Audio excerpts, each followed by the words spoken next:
welcome to the Mono Report. I am your host, Mono, and today I am joined by my very special guest, Vahn, for an epic Deadpool 2 spoiler discussion. How's it going, Vahn? Hey, man, this was a long time coming. We're finally about to talk Deadpool 2. Deadpool 2, man, it's been a fun 2 years, building up. We've had, Tim Awesome Miller. marketing. Awesome marketing. Obviously, we had Tim Miller originally, the original director of the first Deadpool, moved on, and now we've got David Leitch, one of the co-directors of John Wick. He's come in, he's taken the reins, and he's worked with One of my favorite filmmakers working today, actually. I love it. I mean, like him and Chad.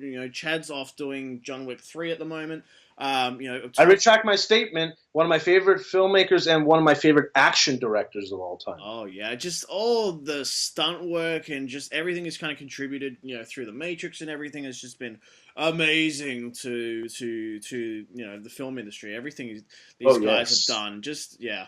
I mean, Dave, together they're great, but the fact that they could both branch out, both Chad and David, and just be kick-ass directors on their own is still just awesome, And we obviously got Ryan Reynolds back as with the Merc with the Mouth, and we got Rhett Reese and Paul Wernick returning to write the script. Back again, so it's the gang's pretty much there.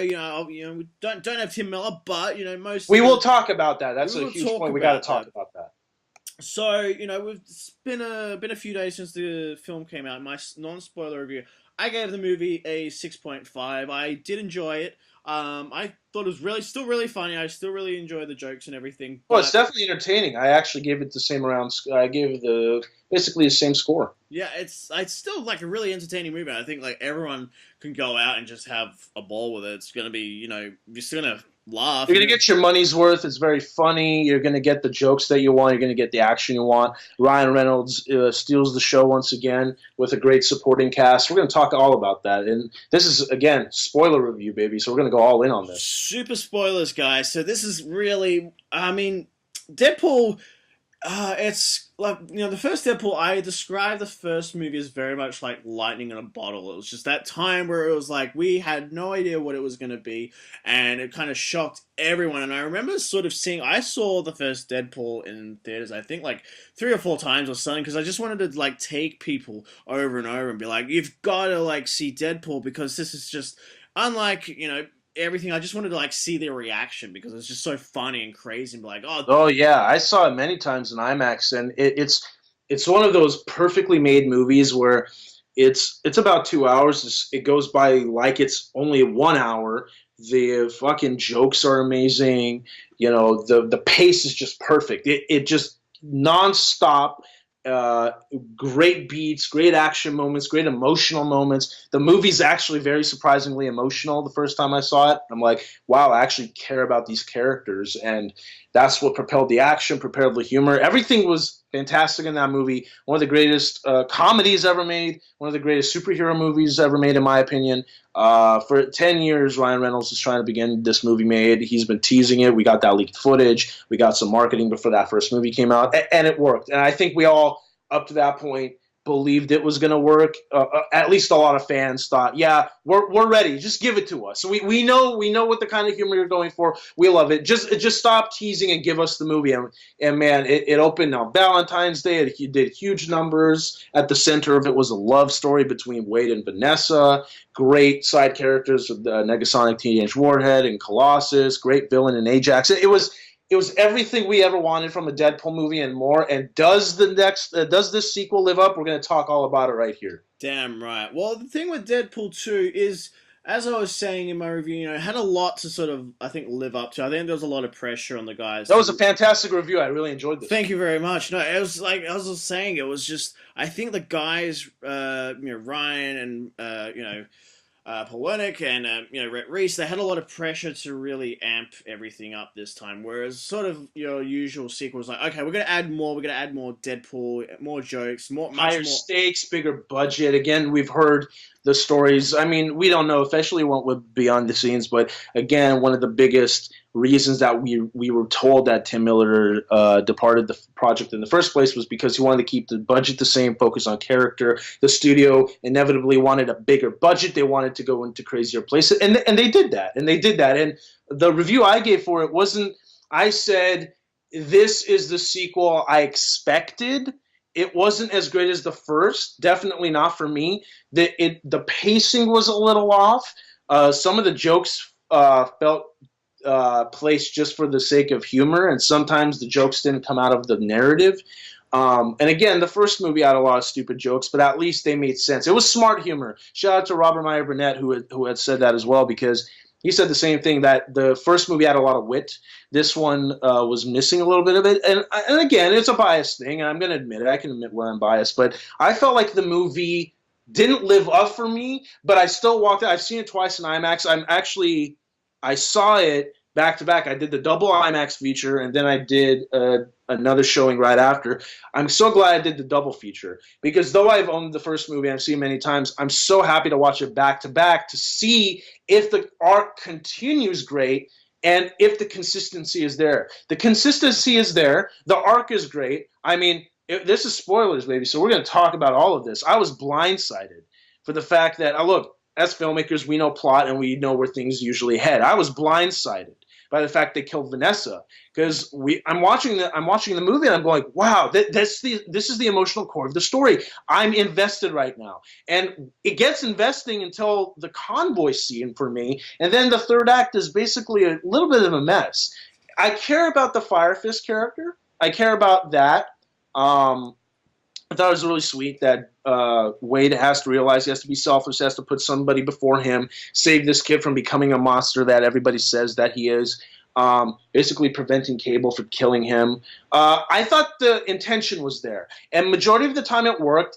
In some cases, because of pacing and off-putting humor in certain things, it lost it a little for me. It was getting emotional, then they dropped a joke, and I lost it because I was invested. I think some of the placement of these things was just a little off, but overall, it's a fun movie. We're going to talk about the nitty-gritty right now, but that's just my thoughts overall. Yeah, I feel very much the same. It wasn't quite the wit of the first movie, the first movie was very sort of smartly plotted out, and obviously they had 8-10 years to work it all out, all the plot points and everything, and all the jokes. Man, they were so smart. That script leaked. Remember that script leaked, and they're like, nah, we're not even going to change it because people love what they read, so we're going to keep the same thing, Exactly. So it's like, okay, this time, they've got 2 years to make a sequel. They don't have all that time to really put it all together. You've got a new director, a new sort of voice backing you guys, so it's not going to be the same as last time. So it felt a little bit lacking, especially with,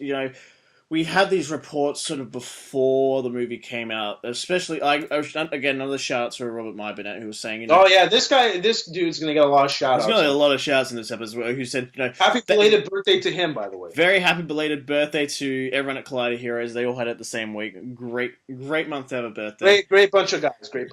You were saying, they've made like an Alien 3 size mistake, which for the guys, spoiler alert for the people who haven't seen Alien 3, it's been, out since, 1991, 1992. Everyone, all the supporting characters that you love from Aliens all die at the very beginning. So, it's hilarious that you make that that comparison where Deadpool makes the Alien 3 joke to Negasonic in the first movie. That's it, right? It's all coming back. And it's all there, man. And obviously they make the joke about it, like, oh, did you just kill her off? And you're like, okay, they're playing this out for a joke, but it's like, okay, well, we've had, there's the common sort of thread of the hero losing their love interests as a way to motivate them. The girl in the refrigerator, as it was called in the comics in the 90s. Back with the I think it was Kyle Rayner who lost his girlfriend. His girlfriend was murdered. Yeah, that's right. Yeah. So it's a similar sort of motif where it's like, okay, female character's killed off, and she's used as motivation for Deadpool to. And it worked because again, I was blindsided by the fact that they did that because in the beginning they set it up really well where they have the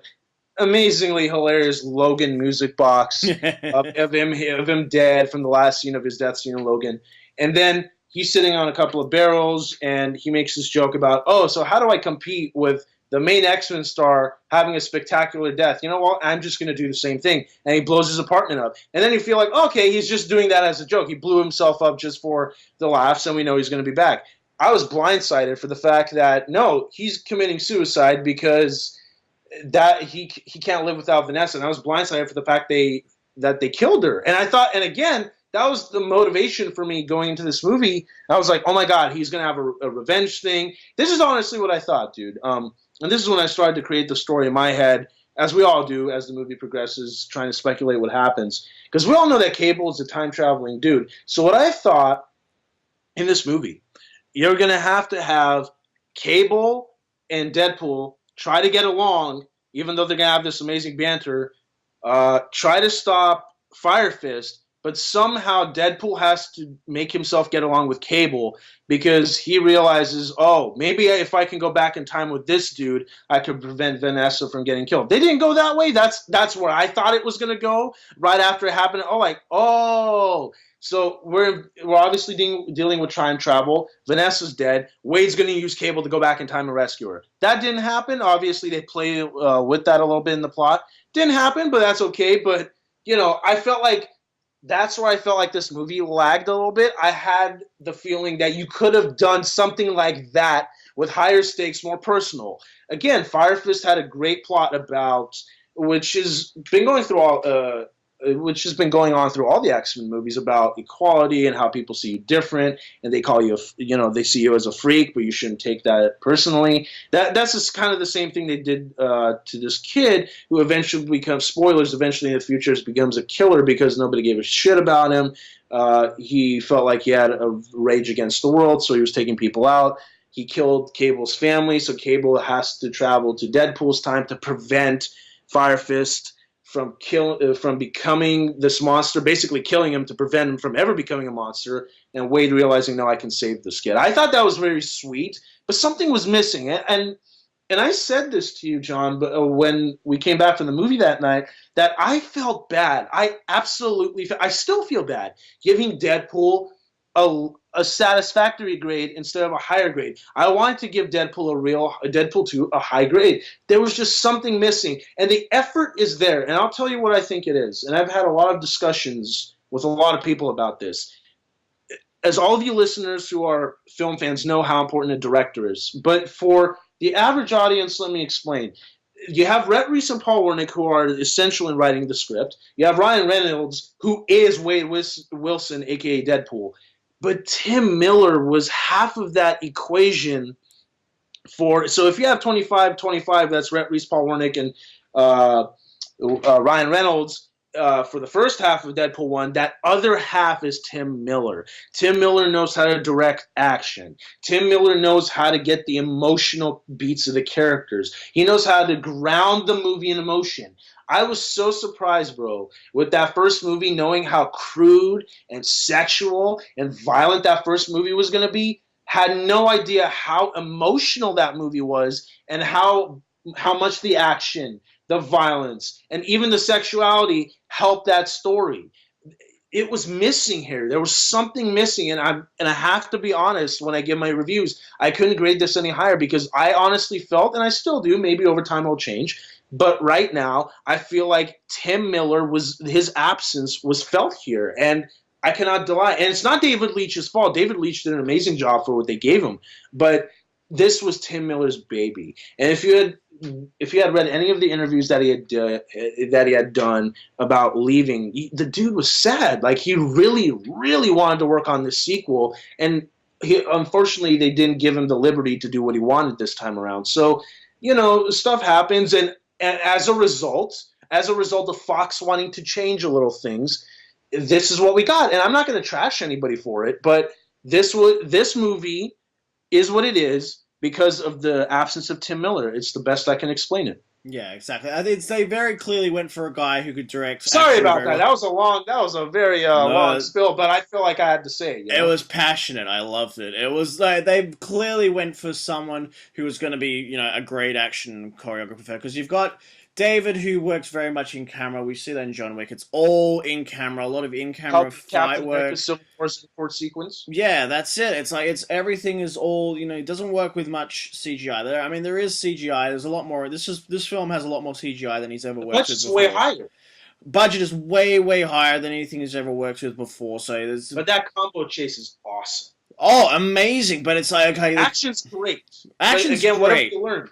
But If there's no stakes in that action, then it doesn't matter. yeah, exactly. It's like very much you got a guy who's very much straight man who could direct action very well, and that's what they got. That's what you got. So, but I've always found, as much as I love David, I've always found him to be a bit of a colder director. Where like Atomic Blonde, I had the same issue with. It was like there lacked a bit of the emotional depth to it, and I couldn't quite connect with Atomic Blonde as well as I did with John Wick. And I think like that's kind of like the high, like if we're talking like halves and halves, like Tim Miller is one half, and Ryan Reynolds and crew are like the other half. Like Chad and David are like halves and halves. Chad gets like sort of the heart right, whereas David is sort of like gets the action right. the Yeah, style exactly. and action. And I feel that's very much the same here. It's like you didn't quite get the emotional beats. Like I understood like the motivation. I didn't think it was as strong as the motivation we got in Deadpool 1, where it's like, okay, you very clearly understood why Deadpool was mad, why Wade was mad. He was like, okay, I'm pissed off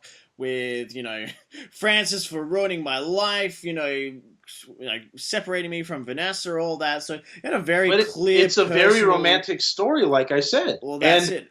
And what's the lesson of Deadpool 1? It's a very simple lesson. It's not about what you look like on the outside. It's the inside that matters. That's yes, you have the explosions, you have your action, you have your Deadpool moments, you have your superhero moments, but the heart of that story is Wade realizing, hey, you know what? At the end of the day, Vanessa still loves me, and it's not about what my appearance is on the outside. So that's what's so romantic about that movie. So, and that's why I think Deadpool 2 suffers, because you've killed her off in the first, 10 minutes or whatever. So you just go. I thought it was so ballsy. It was like, that's gonna be the story. But it's Alien. Like as I was saying, it was like it's that Alien 3 move where it's like, okay, cool. We've spent this entire movie getting to know and have this character, and you've got that big payoff. So you're like, okay, cool. We're gonna go into the sequel. We're gonna like sort of experience that life a little bit. We've had all that time. We got to know Wade. We got to know Vanessa, and now like, okay, this is the payoff. Now this is like, okay, this is what we got for sitting through the first Deadpool. It's like, oh, okay, well, Vanessa's dead.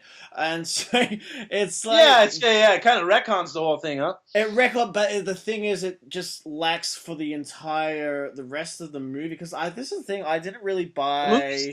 I mean, I've seen Deadpool 2 twice now, and it's like, every time Wade, like, quote unquote died, and went into sort of that heaven type realm. Every time they did that, I like wasn't quite with the movie. It was like, okay, all right. Well, it wasn't either, because here's where it got me. This is where I think it's important to mention. I know it's a nitpick, but I feel like it's important. Like you said, and like we both said, that first movie is about understanding the relationship between Wade and Vanessa, and you wanted to see that, and we both wanted to see that story carry forward with them possibly having a family and their love life expanding to more of a relationship status. And the thing that I felt that was missing is that what I lost in the movie was when he goes to that limbo place for the first time, right? He can't get through the force field on that wall. And she says, your heart's not in the right place. That's where it lost me, because I'm like, okay, if it had been a couple of years after her death and he's still moping around, yes, I get it. Like, I get his heart's not in the right place. He has to move on. But this just happened. Give the dude a break. That's where I lost it. I felt more bad. I felt more bad for Wade having to hear that than him going on this journey. Honestly, this just happened. So why can't he be feeling? Why can't his heart be in the right place? I felt like it was in the right place. The dude was fucking mourning. Yeah, no, I just, the way it was sort of... And again, I get what they were going for, but I felt like it was rushed, and in that sense, it felt kind of dull in the end. Yeah, no, it was very surface level to me. It just didn't go quite as deep as they could have. And I look, it's Deadpool. It's a comedy. It doesn't have to go super deep with any of that stuff. But just given what we've experienced from the first Deadpool and what we That's what I'm know of the saying. first Deadpool, it's like, okay, you're gonna take all of that. You're gonna brush on it, but you're not gonna really go super deep into it. So why are we sort of following this? And it's like, okay, cool. Wade's got this motivation. He's trying to kind of go on this this in this big morning journey throughout the movie, but it's like, okay, but I'm not really feeling it. It's not This is Fire Fist's movie, bro. Like, this is Fire Fist's movie. In fact, that's the character I was most invested in the movie. This movie's not about Deadpool necessarily, to me at least. This is about Fire Fist and Deadpool. Deadpool's arc is about him becoming a better person, and him becoming a better person is saving this kid. And Fire Fist's arc is about realizing that no, these people are wrong. If I kill all these fools, then I'm just as bad as they're claiming me to be. This is Fire Fist's comeuppance movie, basically. So they can. This is again, a lot of people. I've heard a lot of people compare it to this, and I have to frankly agree on this. This is the Iron Man 2 of the Deadpool series. This is very much an X-Force setup, and you can tell. You can tell that the beginning and half tried to be a Deadpool movie. It really tried, and I give them all props for that. But once you get to third act, it was basically the prequel to X Force. That and again, we've seen movies like the MCU, like Iron Man 2, have that issue, but the MCU has done a great job of setting up future storylines, but not forgetting what you came to see. I feel like halfway through after the combo chase, it's always after the combo chase. Even me, a lot of people have said the same thing. After the combo chase, you sort of lost what this movie is. You lost why I was going to see a Deadpool movie. It became the X-Force prequel. Am I crazy, or do you think that's kind of on the point? No, the movie just misses certain beats for me, and I think Vanessa being a key one, where it's just that personal motivation. It's lacking beats. It doesn't quite hit all the beats, and I think villain wise is a point that I brought up in my non spoiler reviews. Is like the villain. It's I mean I understand why they went for Fire Fist, and they sort of made it a bit murky, where it's like, well, he's not really a villain. They're just trying to turn He's him a around and put him misunderstood kid, you know? misunderstood, but at the same time, that really kind of lessens. Like in comparison to the first one, I don't know. Like comparisons can be sort of unfair to certain movies, but like in this kind of sense, it's like Francis from the moment we met him, we're like, okay, cool, this guy's the bad guy. That's a guy you love to hate, Love too. to hate. You know that he's going to be a menace. He was in Wade's face, literally. And even when he wasn't, he was always trolling him and making fun of him. Well, exactly. It was a perfect villain for that film, and it was exactly what that film needed. And you felt that Wade was in peril in those scenes. Like, even though he's this character that can regenerate, you really felt for Wade. You're like, oh, we really want you to get this guy. And this movie doesn't have that at It doesn't, all. and it doesn't. And what makes that first movie, Wade's peril in that first movie, so relatable? He's not afraid of dying because he knows he can regenerate. He's not afraid of a bad guy. He's not even afraid of Ajax. His peril is to wanting to fix himself. And he knows if he doesn't catch this bad guy, or if this bad guy dies before he gets to him, he can never look like himself for Vanessa. Again, that's his goal in that movie. And ultimately, the tragedy is he doesn't get that. Yeah. And he realizes at the end, like I said, it doesn't matter because Vanessa loves him anyway. There was no connection in this movie. They tried to make you care about the Fire Fist and Wade relationship. Honestly, I'm going to be completely honest. I'm always going to be honest on these reviews. I didn't care. I didn't care. And honestly, that's so sad for me because I wanted to care. And that's why I felt bad coming out of this movie being like, I kind of overthought it, dude. I was driving home. I was like, did I miss something that a lot of people might be getting? And that's why I saw it a second time. No, it actually confirmed it to me even more. And that's why I feel like seeing it twice actually helped because I realized, okay, now I can make my mind up about this movie. That's the thing. It jumbles around so much because the trailers were so intent on being like Cable is going to be the villain of this. We were like Cable is going to, or he's going to be positioned as a villain. But we all knew that Cable would eventually team up with Deadpool. But it was sort of positioned in a way like, okay, he's going to be this antagonist at least. That's what all the trailers and the marketing sort of focused on. But it's like, okay, so for a good portion of the film, we're focused on Cable and him being sort of a menace to Deadpool, and But then even he's not in it that much. he's not in it nearly, and the fact that they still added reshoots and tried to add more of him and Domino, both who are great characters, they went back, did reshoots, and still it felt like we didn't get enough of them, is something I think that really speaks large about this Well, film. David Leitch literally confirmed today, as we're recording this, that the Deadpool 2 is getting the extended Blu-ray cut. I hope so. I want to see that because I feel like, again, it could be one of those things that's night and day. I watched the Deadpool extended cut, and I actually end up really liking the movie. I've said it over and over again as a filmmaker myself and as a fan. I don't like that audiences have to rely on extended cuts. It shouldn't be that way. If the movie is what they're going to put out, let's put out the movie that has to be that they want to show. And of course, there's studio interference, there's filmmaker interference, there's people that don't get their way. And unfortunately, it is what it is. But at least it's confirmed that we're getting the extended cut. And I hope so. I really hope we get all the stuff that we're missing because maybe we're going to get a lot more of those reshoots. Josh Brolin has recently said in interviews that the reshoots that ended up in the final film were basically just extra action stuff. I felt like they had more emotional stuff that they trimmed out, and that's on the cutting room floor. So I'm really anticipating this Blu-ray now, man. I'm hoping they have some more character moments but I think at the same time, as much as I'd love an extended cut because I don't, John Wick didn't get one, and I don't believe Atomic Blonde got one, or I could be mistaken with Atomic Blonde, but I think there's still some fundamental problems just with the plot that an extended cut I don't think would fix. I mean, it'd be nice. It would be nice to have some extra Cable scenes. It would be nice to have some extra Domino scenes, but then you still got fundamental problems like with the villain, where you're like, okay, who's the villain? Who's the villain? Like, okay, Fire Fist is the villain, but he's not. He's still teaming up, just like Cable. They both end up resolving by the end of the movie, and then you're like, okay, is Juggernaut the villain? No, he's just another sort of a minion, I guess, of Fire Fist. Where he's like, okay, cool, you got.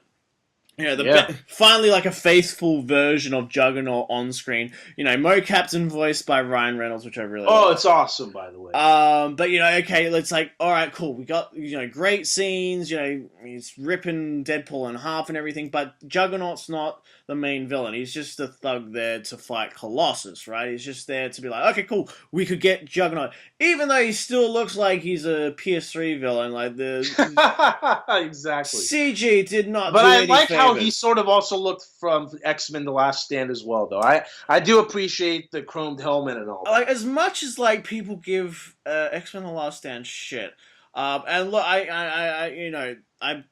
people understandably are still upset about how Juggernaut was. I don't think Vinnie Jones was the problem. I would have been perfectly happy if Vinnie Jones just came and like voiced Juggernaut this time. And honestly, I thought it was him because it sounds pretty close. It sounded really close, and then I had to look up afterwards, and it was only afterwards they were like, "Oh no, it was Ryan Reynolds."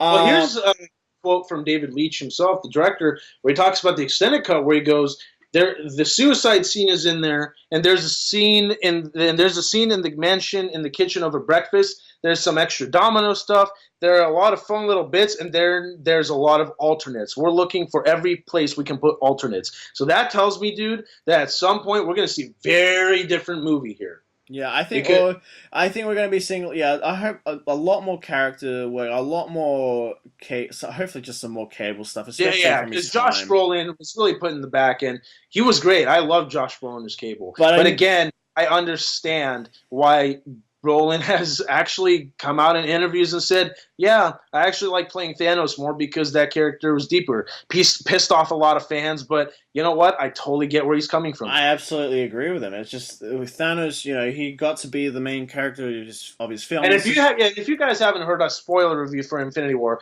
do yourself a favor. That's a long, sweaty episode. That's a fun one. Definitely worth checking that one out. But I agree, absolutely. I had to plug it in. You know what I'm saying? Oh, best plug ever. Anyway, Cable.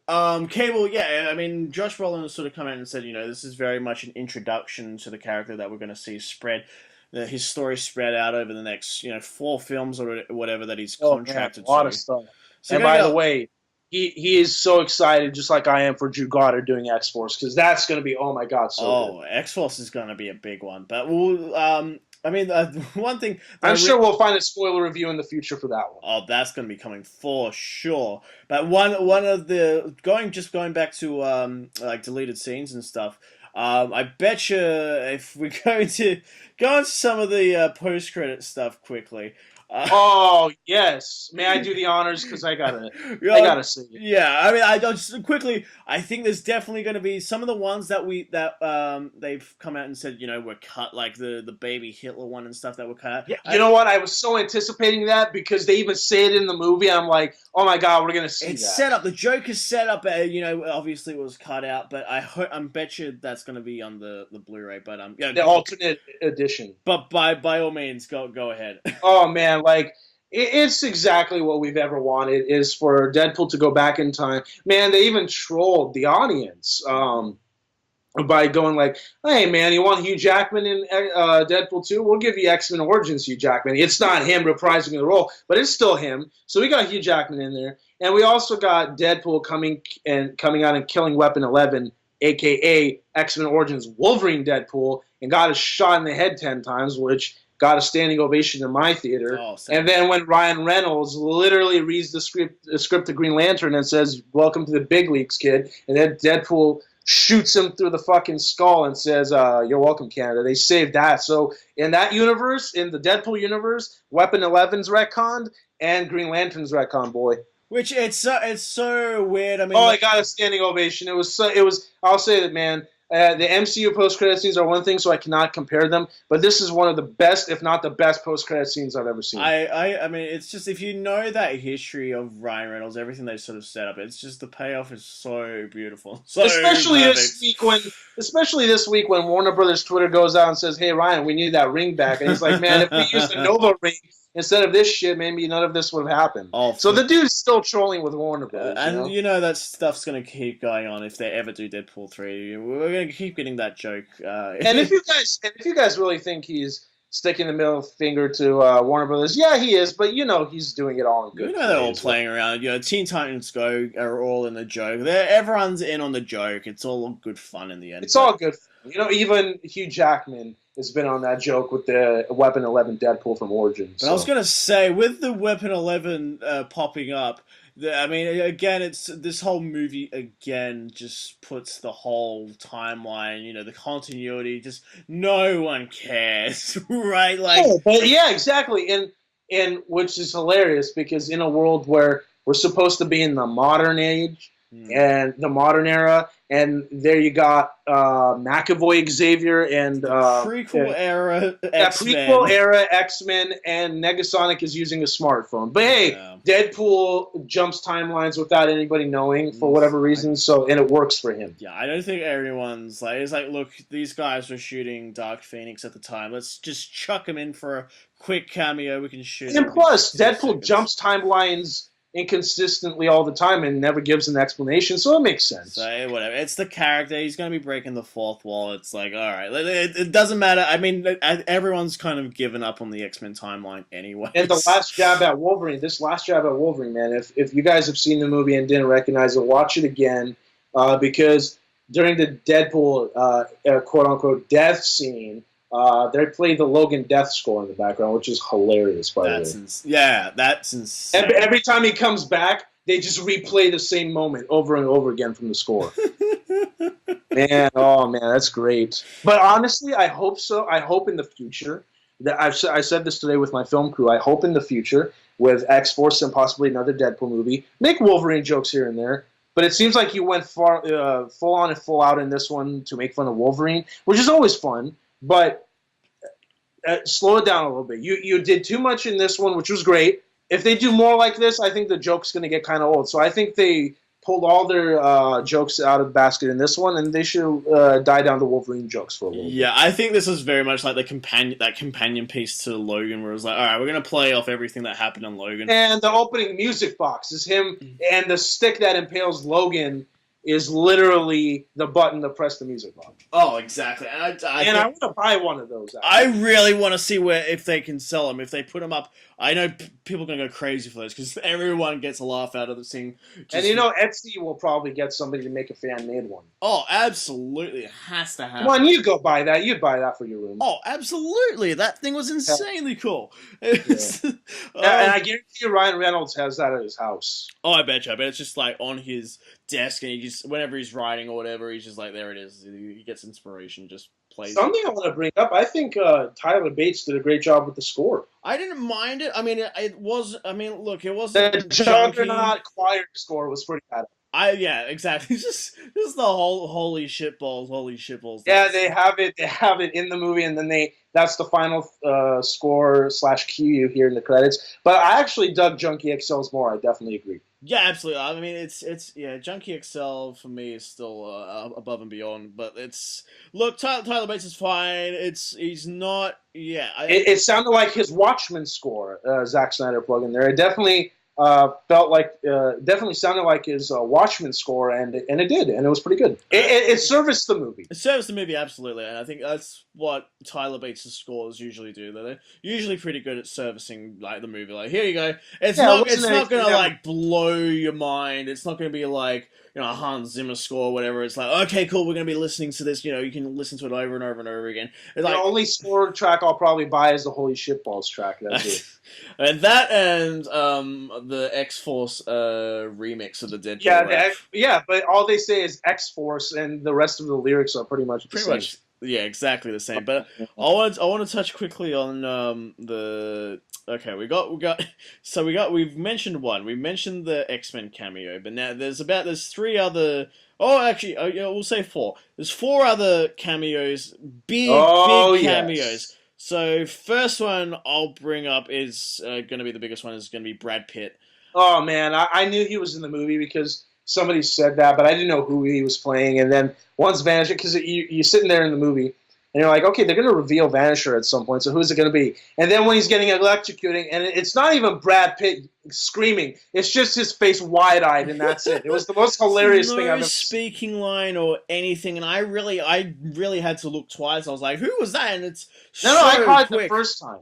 But the second one that I caught, that took me 2 times to figure out, which I'm sure you were going to bring up, is Matt Damon. Yeah, I had no idea it was Matt Damon. Yeah, Matt Damon has crossed from Thor Ragnarok playing Loki into this. He was actually the silent hillbilly that was listening to the other hillbilly eating dinner on the truck, talking about toilet paper when Cable first appears. That's where he is. Which I love. I mean, you knew like it was going to be. I knew he was somewhere, but I was like, I don't think he's in here. And then when someone pointed out the second time, I'm like, holy shit, he was there the whole time, just really well in disguise. But once you pay attention, you're like, yeah, I recognize him. Oh, I mean, the makeup on him is so good. They really. But you can tell. If you pay attention, you can tell. Yeah, if you're like listening closely, I think you can like, and you can notice like the facial like it's like. But they gave him like a gut and everything, and the hat and all the Oh, it's awesome. Lamb chops and everything. Yeah. Oh, just so good. But there's that. Alan Tudyk was in the scene with him, playing opposite him, and we got that fun little Terminator reference in there. And then we get it wasn't really a cameo because he was part of quote unquote X Force, but you got Peter Skarsgård that plays Pennywise. Yeah, and Pennywise in It. Yes. So it was part of which apparently there's been a bit of controversy because the guy who created Zeitgeist wasn't actually informed that his character was going to be in the movie, or he didn't get credited for it or something. So there's been a bit of controversy around Zeitgeist being in the movie, and it's just like, oh yeah, by the way, we have your character that you created. He gets killed. Bill Skarsgård, that was his name. My bad. Yeah, Peter's his brother. Yeah. Bill Skarsgård, yeah. By the way, Zeitgeist dies straight away. Immediately, the rest of the X-Force. Immediately, and it was hilarious. It was all great. It was all for a great gag because I love that they did the Infinity War thing where we're going to shoot fake scenes for the trailer. You're going to have no idea. But then they say, hey, they actually mentioned Thanos in the trailer and in the movie. I mean, I'm so glad they just were like, no one is safe. Everyone was like, okay, the DC jokes are coming. we expect. But I love that it's not pump the hate breaks Thanos. Like Thanos was mentioned in a different scene towards the third act. And that's what was perfect. I mean, some people. So I was waiting for it. I'm like, where is it? Yeah, exactly. Well, that's the thing. So much was just in the trailers that didn't end up in the movie. And the best thing about Ryan Reynolds being behind a mask, Deadpool wearing a mask and everything, is just like, okay, look, we can add as much in post as we want. You can change lines up to the last minute, which Ryan Reynolds did. He was changing lines right up until like he could not possibly add anything. They're obviously listening to fans for trailers being misguiding. So that's sure. Great. And I'm glad, again, Terry Crews is in the movie, which is hilarious. Great. Obviously, Rob Delaney who played Peter in the movie. Oh man. Obviously, everyone loves Peter, and I don't think people were expecting Peter to die. I don't know. I thought that made it even funnier, to be honest. That was it. But they're like, okay, well, he was gonna come back. But you kind of feel bad because like no one else made it except Peter. He was like, no, he didn't bother saving anyone else. Which is like, okay, like maybe. Yeah, but then he saved them in the end with the post-credit scenes. Yeah, right. So you kind of like you hope maybe. Well, that's the thing. They don't explicitly show it. You're like, okay, man. Hopefully they save the rest of the X-Force, but I don't know. I mean, yeah, we'll see what happens because we know Cable and Fire Fist and Domino are definitely going to be in there. Definitely going to be. Oh yeah. So that I mean, just a lot of really fun surprises. See, I had negatives about the movie, but as hopefully you guys can tell by listening to the show that I quite enjoyed myself. I'm excited to buy the extended cut and see what else they have in store with all those surprises. This is it. Like, I still enjoyed the movie. We still had a really fun time with it. Like, I really enjoyed. We enjoyed the inside jokes, the MCU jokes, DC jokes, all that sort of thing. Yeah. It's like, look, no one was safe. No one was safe, which I was really glad about. And the best way I can put it is, the movie didn't turn me off of Deadpool. I'm still excited to see another one. That's it. As I was saying in my review, I'm like, look, if you're a Deadpool fan, you're gonna be fine. You're gonna eat this up, and it's like, and it did great. It opened with great numbers last week. Still 125 million open weekend. Everyone's like, highest international rated R movie opening. Everyone's like, it was still didn't beat Deadpool 1. It's like, it's fine. It doesn't. It's close, man. It's close. Still close. It's let it go. Everyone's like, getting some of these clickbait articles that are like, oh, superhero fatigue's finally set in. And he's like, are you kidding? Well, less said about clickbait sites, the better. Exactly right. I mean, it's still made an R-rated superhero movies. Deadpool 2 made a lot more money than a lot bigger budget films did opening weekend. That's all I'll say about that. But we forgot to mention, before we close out, Deadpool's tiny baby feet and penis, which I thought was the funniest scene in the movie. Honestly, I second time I saw that, I laughed even more because I think you know what's coming, and then the first time it was so weird, dude. The first time we know that they're going to show you his penis. And then I saw it, but then at a glance, it's so quick. It's like one cut and you miss it. Mm. Now that I knew where it was, I saw it the second time and I looked, and man, they actually made it look like a baby penis, which was hilarious. Oh my God. And I was like, of course they're going to do the basic instinct thing at all. Like, full on Winnie the Pooh, as he says. Full on Winnie the Pooh. And it's just like the reactions from everyone just made it perfect. Cable walking in and and it's like, I could never unsee that now. So honestly, it's so good. It's such a fun time. Man. It's a really fun, entertaining time. I have issues with just We both have issues, but it didn't ruin the experience. I still had a great Thursday night. It was a lot of fun. We went with friends. It was. I mean, I've seen it twice. I still enjoy it. I still enjoyed it the second time. It's when I'm gonna wait for the Blu-ray. I don't think I'm gonna go again. But that said. It's not that I hate it. It's just like I'm ready to see the extended cut. That's what I want to see. Yeah, I think I'm very much done because, as I was saying, Deadpool 1 I saw 3 or 4 times in the theaters. Everyone's that one I went back. I just wanted to show people the movie. This time I'm like, I've seen it twice now. I don't really need to take anyone else to go and see it. Right? I think what we should do is when the extended comes out, we do a special extended cut episode talking about if we like that version better. Definitely, we can go through the differences, see what might have improved, if it worked. The alternate scenes. That'd be very cool. So if you guys listening, would be into that, we'll be ready to do that. Leave the comments down below and tell us what you think. In the comment section, let us know. But hey, and be civilized down there, because we know how the internet's full of with. Definitely. I mean, I know. Everybody gets along on the internet, right? Exactly. The internet. wonderful, calm, inviting place. Yeah. Oh, No, but but this is fun, man. Deadpool 2. We did it. we did it, man. I mean, it brings into question now. It's like, the future is kind of uncertain about what is actually going to happen with the Fox. Since we've had the Fox still and everything, it's like, okay, Ryan Reynolds says, Deadpool 3 shouldn't be a thing unless they're going to, like, scale it back and make it similar to the first movie, make it more contained. Like I said, I'm more looking forward to X-Force, honestly. Well, it sounds like X-Force is kind of the way that they're going to go, though, or they're going to do it sort of the way Iron Man and the Avengers did, where it's like, okay, we got Iron Man 1 and 2, got the Avengers, the team-up movie, Iron Man 3. The same More here. importantly, because Drew Goddard's writing and directing. Well, that's exactly right. So we've had Deadpool 1 and 2. We get Drew Goddard coming in, No, I cannot wait. That's a perfect.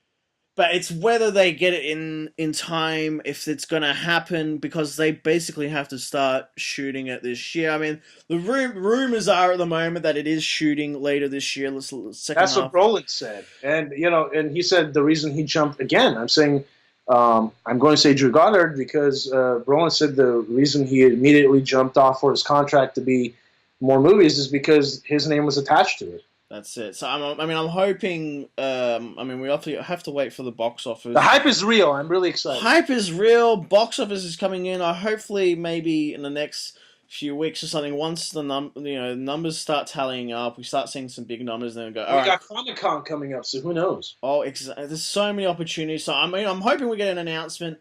But obviously, Disney deal makes things a little bit murky, but as far as we know... Oh, that's going to be a fun show to talk about, the Disney deal. Yeah, the Disney... When that goes through... Don't worry, we're going to have a spectacular show for you. It might be a year out from now, but don't worry. It'll but the hype is... We're hearing all these rumors, so we can start getting excited. There's some things coming, but yeah, I'm very curious. I want to mention something, John, really quick to all the listeners. For sure. Thanks for, I know, like, we're both appreciative because it seems like everybody that's been listening has been really enjoying these spoiler conversations. And I'm honored to be on every once in a week, pulled out from my editing suite on my own projects with Mike Fallon. Shout out to Mike. I'm really happy to be doing these spoiler discussions. It seems like a lot of people in the comments have been really enjoying this. Well, I really appreciate that. No, I think we've got a really great community that are really into this and want to hear more, want to see more, and just enjoy these discussions. So, all right, guys, I think we're going to leave it there. But thank you so much for listening to this episode. Thanks so much, guys. It's been a fantastic spoiler discussion, as always. We'll have, of course, all this information in the description section below, but there's a lot of really cool stuff that you should check out. Solo next week, man. Huge spoiler. Huge spoiler discussion next week for Solo, so be sure to check that out. It'll be a really fun one. But Star Wars, it's going to be a very big and long, sweaty one, guys. Oh, it's going to be amazing. But just for the guys listening at home, Vahn's got a lot of really fun stuff over on his channel. Vahn, where can they find you? And what have you been? We've got. I remember you've got something really fun planned over on your channel. Yeah, man. You can find me on Twitter and Instagram at ImAFilmEditor, and on Twitter at the Filmmaking and Fandom Station. And I just did a very intense, sweaty spoiler discussion with director-writer Stephen S. tonight for Pacific Rim Uprising. We went in so deep on the movie. He talked about he gave us exclusive stories that you have never heard anywhere else about alternate cuts on the movie, stuff that he cut out of the movie, a totally different version of the movie that he had. It's on my YouTube page right now. The link's going to be in the description box on my Twitter and Instagram, and it's being picked up by sci-fi.com. So make sure you enjoy that, guys. Definitely check it out. It's an awesome, awesome spoiler discussion. You don't want to miss it. So, guys, thank you again so much for listening to the spoiler discussion. Really look forward to you guys listening to these and coming around, checking these out. So, guys, thank you again, and be sure to stay right here for your Mono Fix. Bye, guys.